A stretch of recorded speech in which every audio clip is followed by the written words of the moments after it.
Welcome to Assembly Calendar. I'm Mike Friesen, and with us for our program today, Assemblyman Bob Oaks. Bob Oaks represents the 130th Assembly District in New York State, an Assembly District that includes Wayne, Cayuga, and Oswego counties. We want to thank you folks all throughout the region for joining us. Bob Oaks, nice to see you. Hi, Mike. We're going to talk a little bit today about farm labor and a bill that was brought up here at the State Assembly that it's been brought up in different iterations before. The latest version just this past week, we're going to talk to you about that legislation and what it would mean to the agricultural industry and particularly how it would affect those farms in Wayne, Cayuga, and Oswego counties if this legislation was enacted by both houses. But we're going to start with the other big headline news that's been coming out of Albany in recent weeks. It continues to make headlines, and that is corruption in the state legislature. Another one of your colleagues, one of your colleagues this week in Albany, resigned from office in disgrace. I'm talking about Vito Lopez of New York City, who was charged with, accused of crimes of sexual harassment. Well, Mike, I think it was high time that Mr. Lopez decided to make that decision and leave the legislature. You can't have a environment, whether it's a work environment, whether it's the state legislature, the state assembly, operation, government, private business, or whatever, where there are issues of harassment. And certainly it's been found in all cases that Mr. Lopez did act inappropriately, and I'm just pleased that that part of this issue is done. Unfortunately, we have bigger issues around that, how that was dealt with, and this is another in a string of issues, people acting inappropriately with funds, people taking bribes, people leaving the legislature for other reasons.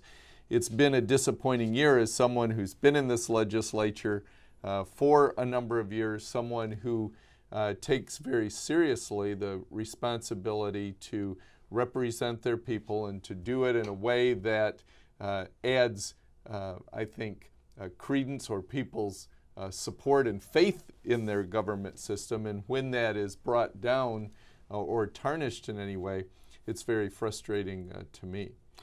An astonishing week here at the state capitol, and that the speaker held a press conference talking about this instance, and it was a real mea culpa kind of event where he was apologizing, saying he was sorry for his role in it and that he didn't handle things well. But he does not seem to be bowing to similar pressure to maybe step down because of his role and how this entire thing played out and how it was handled. You've got other members of the Assembly and the Senate who are charged with crimes of corruption, even internal charges of misuse of funds internally, still holding their seats in the Assembly and the Senate, not stepping down, even facing some long lists of criminal charges. Well, we do need to have stronger rules and laws within the legislature. I think the governor's proposed some things. The Assembly Republican Conference has definitely proposed some things. One of the problems, Mike, one of our proposals is to have term limits on the legislative leaders and committee chairs. And you might look at that and say, is that so important or not?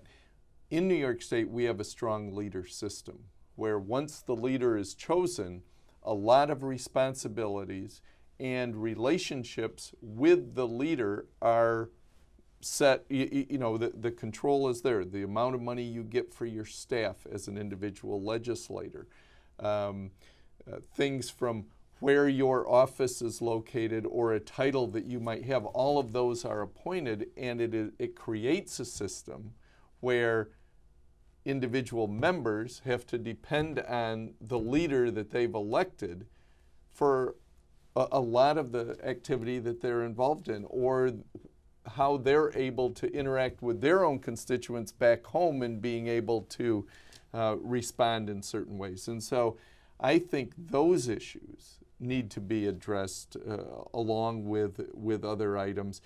It's very hard. If people, greed drives people, thirst for power drives people, Stupidity sometimes it reigns in the day, and I think we've seen all of those in the midst of some of the actions that have taken place.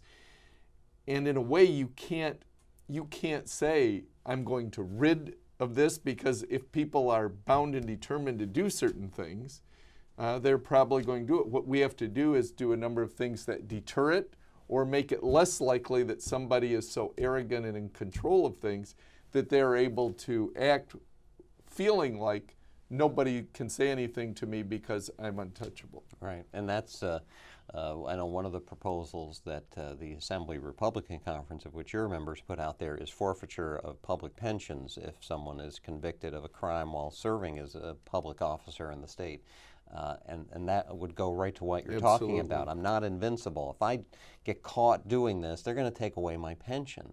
And there's a lot of people here that feel that that might be a real driving factor in trying to deter some of what's been going on here.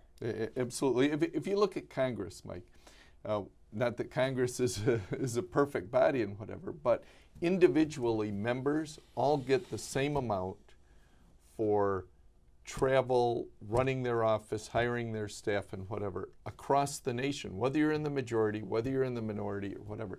The other thing is the majority leader of the House of Representatives is not picked by the Speaker of the House of Representatives, as it is here. The Speaker of the Assembly picks the majority leader. There are several positions that are elected, giving individual members some sort of power in addition to the individual holding the top position.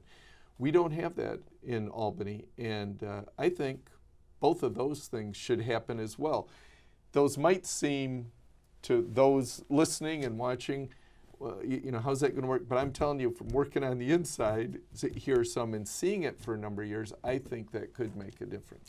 We've got to talk too that the governor and some of his ideas and the Assembly Speaker, I get the sense from them that they think the magic wand that could be waved to cure many of the problems that we've been talking about here is public financing of campaigns, or what they call campaign finance reform.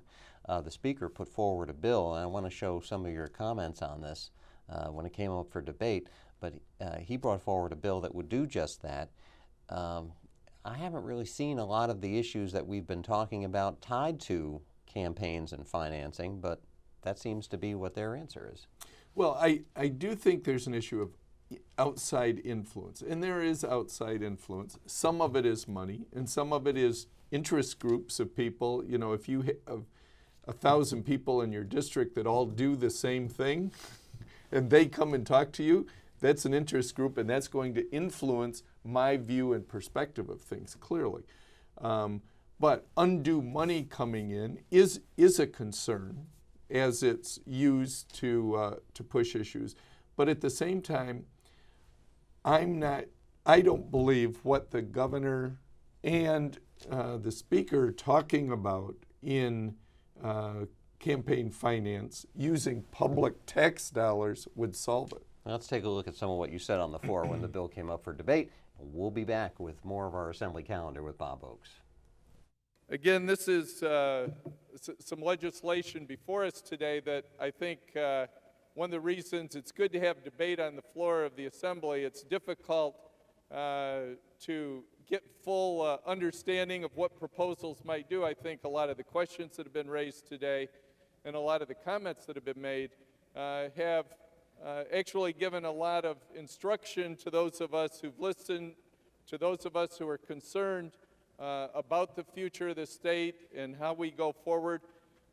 We do want to have a system that prohibits or limits people misusing resources. But as I listen to the debate, as I listen to where this bill would take us, we're really just making it almost easier for people to access dollars. And the dollars that they're going to be accessing are public resources, dollars that could have been used in other ways for other needs of this state. And we just passed a budget not long ago where tough choices were made at making priorities of where resources go and where they don't, for us to consider diverting, whether it's $20 million, whether it's 50, whether it's $100 million a year of taxpayer money into races to match our monies to make it easier for us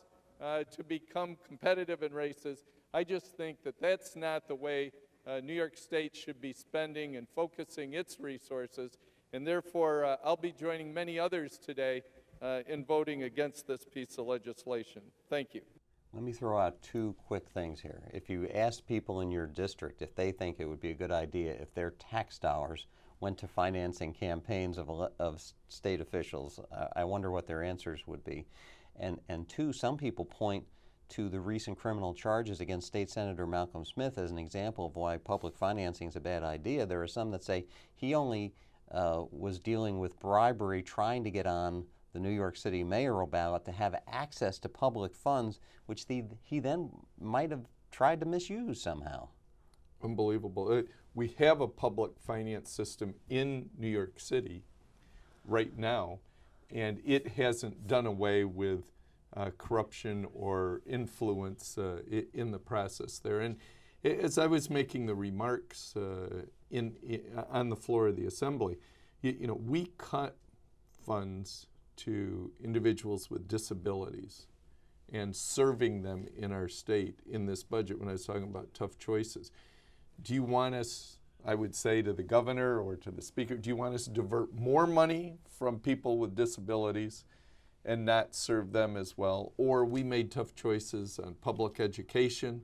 We restored money, but we're still a long way from where we were providing resources a few years ago. Do we want to take more money and divert away from the education system and give to people who want to run for public office and in essence match $6 to every $1? I raise $1, I get $6 of money raised through taxes that individuals are paying to the state that the state then is going to give to me to help run a campaign. From some supporters, and I hope they all support me, but I'm sure there aren't some. There are people who are going to be taking their tax dollars and giving them to me to run my campaign to say things they may not agree with. Yeah, I just can't fathom that. We just had a huge debate during the budget about how there wasn't enough state money to fund programs for the developmentally disabled, and yet there would be somehow the creation of a pool of money for campaigns for people running for state office. That doesn't seem to make sense to me. I think conceptually some people think it might be where we ought to go, but I don't think it solves the problem that these pieces of legislation are trying to solve. If you're trying to take out corruption within this, saying that campaign money, when somebody gives you campaign money, that's done to influence you in your official duties. Bad time management on my part. I started off the program by saying we were going to be talking about farm labor issues and the bill before the legislature, but I didn't leave enough time for that to happen. We got distracted by these other issues. Next time we'll talk about that. I hope this isn't a microcosm of the legislative session. Do you think the legislature is as distracted as we were today by the corruption issues and not dealing with some of the important legislative duties at hand? You're maybe hitting the nail on the head. There are issues that we need to deal with as a state, but there are a lot of distractions right now in Albany, and let's hope we move on better next time, and let's hope the state legislature does. All right, we will act as the standard by which the legislature should follow. Bob Oaks, thanks for joining us today. We want to thank you folks, too, for spending your time with us, and we'll hope to see you soon for our next Assembly Calendar.